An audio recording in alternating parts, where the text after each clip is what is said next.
One, two, and hello, everybody. Hi, folks. Hi.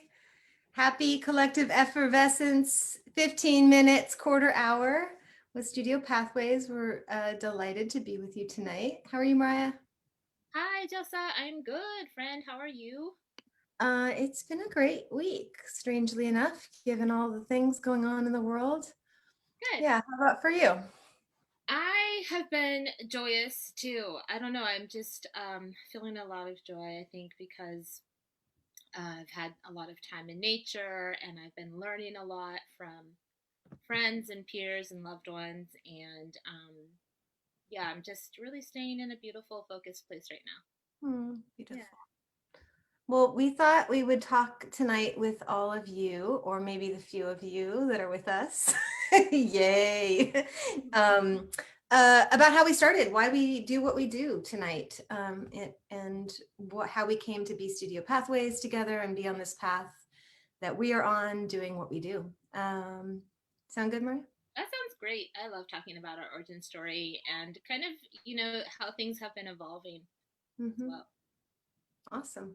So I think tonight I'm thinking a lot about this current moment that we're in and how broken it feels to everyone, how teachers and educators and administrators are all feeling the brokenness of the moment. And yet you and I are talking a lot about joy. And so I thought maybe we could start with there. Um, do you have any initial thoughts about that you want to share? I think it's a constant state of mind to keep working on. Yeah, I'm just taking a moment, like you haven't posed that question to me, and I Hmm. am really sitting with like how true that is. Hmm. And I think it's because we get to talk about the thing that matters most to us. And so that is always a really joyful thing. We Hmm. get to talk about arts every single day. We get to talk about equity in education every single day.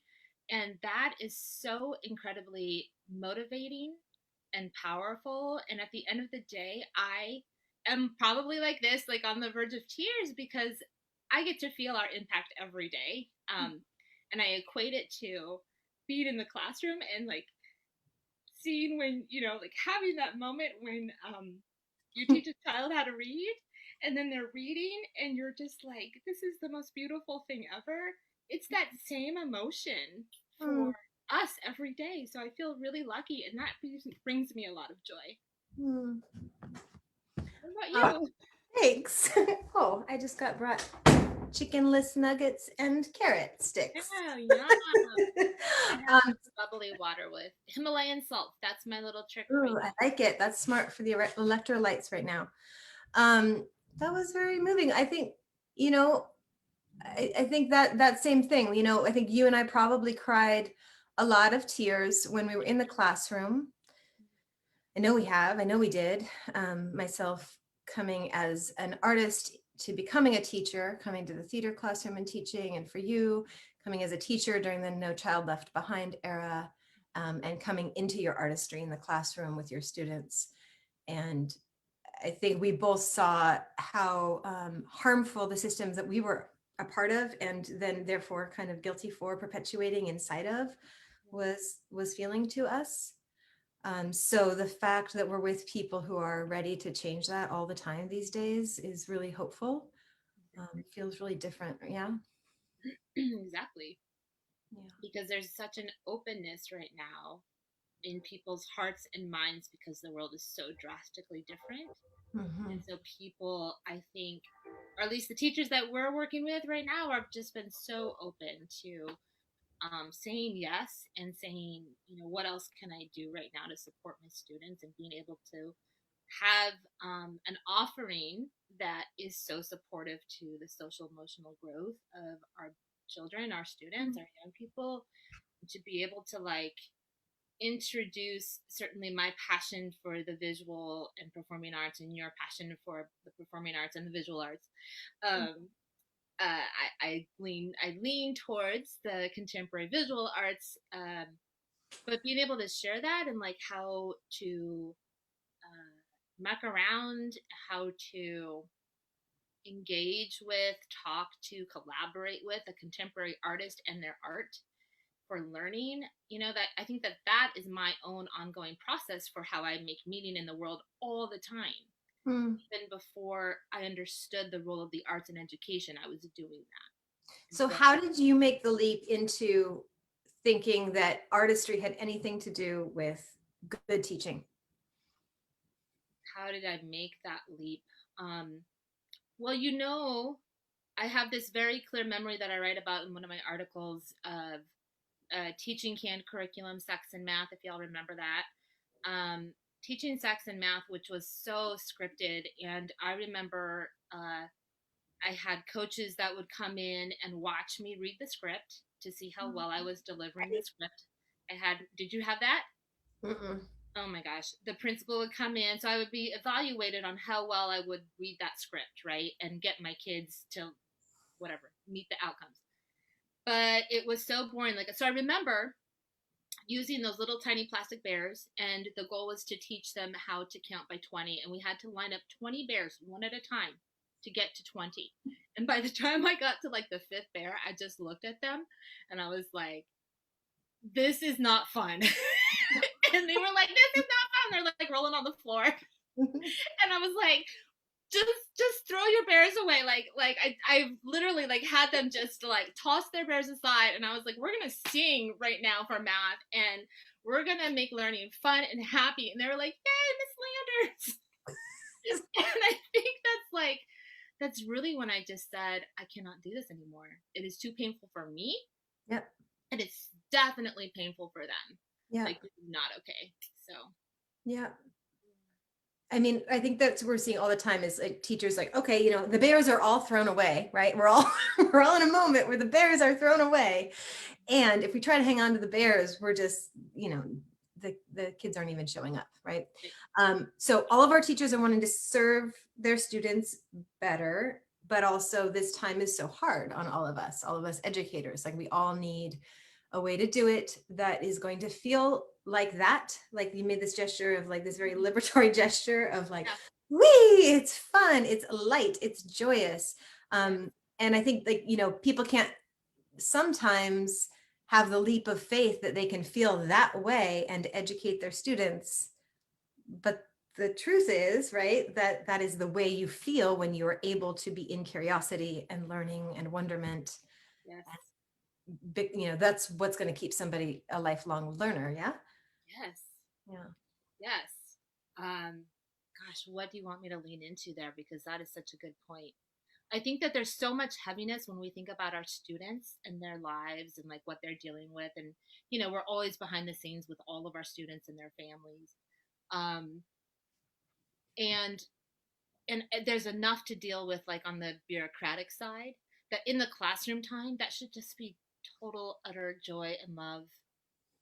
I mean, what are We you sound doing? really idealistic, like we've never been in the classroom. I know, but we have for years. I've been in the classroom my entire life. Uh-huh. I come from two educators. Who my grandmother, who was one of the first female principals in the Central Valley, and then my mother's classroom that was so creative. Like she was just doing art all the time.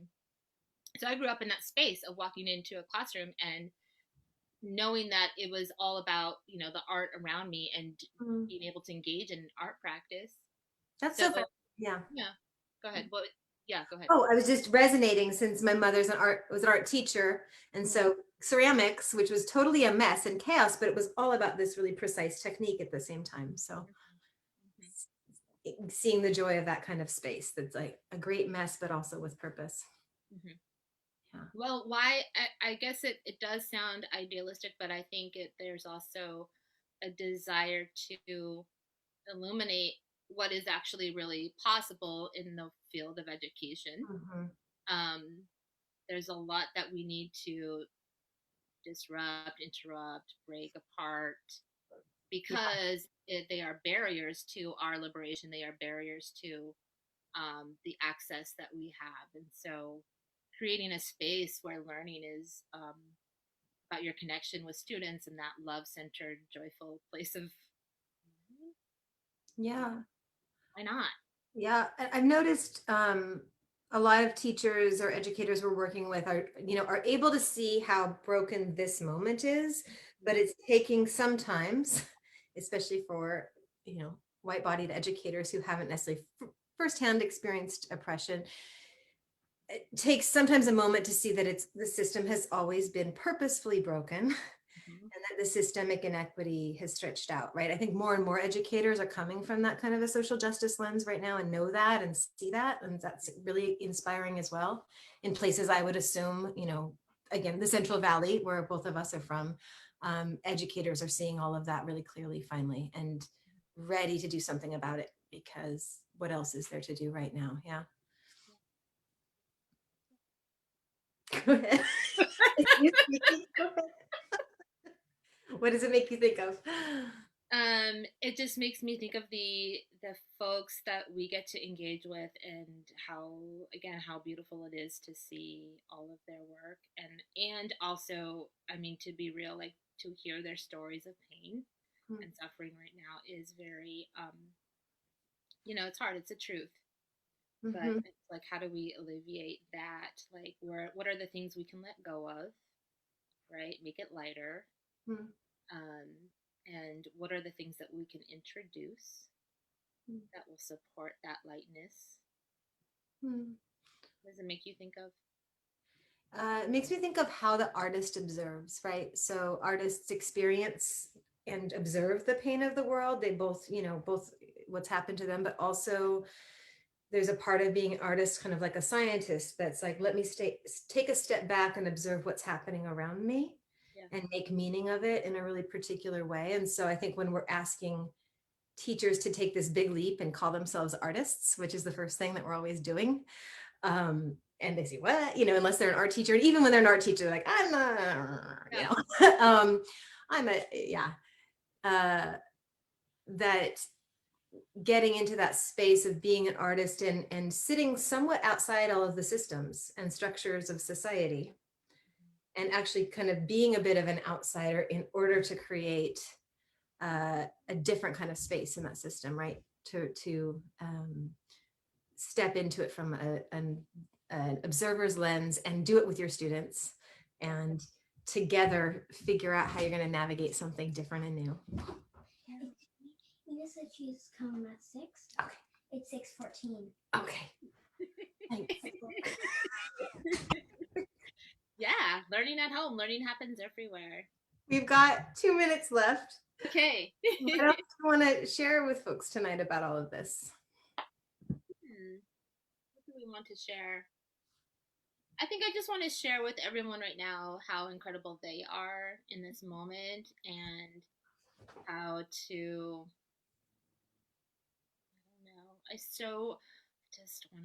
just want to be sitting in that place of love Hmm. for each other and recognition of all of the gifts that we have as educators, and that the world needs us more than anything right now to keep holding them as we do, to keep loving them as we do. And that's what every great educator is doing at this moment. Mm-hmm. I don't Yeah. know. I mean, I think, we're all sitting with the great unknowns of what's happening. And so the only way to sit in a great unknown is to, from afar, figure out how to face each other and be uh, in connection, holding hands, having faith that our ancestors and our future generations are carrying us down something that's going to be meaningful. And so just keeping focus on them, kind of, that's coming to mind tonight. Just keeping our lineages in both directions in mind with each action we take, which does give me an absurd humanist hope. That just reminds me of like the Aboriginal perspective of time, of you're walking backwards into the future. So you don't know what's coming, but you do see your ancestors and they're pointing you in the right direction. And we're in that moment. It's, if we can, I love considering that as the way, Hmm. trusting each step that we're taking. That sounds like a nice way to end our effervescence tonight. Yeah. Thanks for hanging out with me, friend. Thanks for hanging out. Thank you, friends out there. We love you so much. We love you. We'll be back. I think we're not going to do next Thursday because some people celebrate that. We don't necessarily celebrate the taking of land, but we honor harvest and families and whatever folks want to do. So we'll meet you the week after that, same time, same place. It's beautiful. Bye, everyone. We love you. Bye. Bye, Mariah. Good night.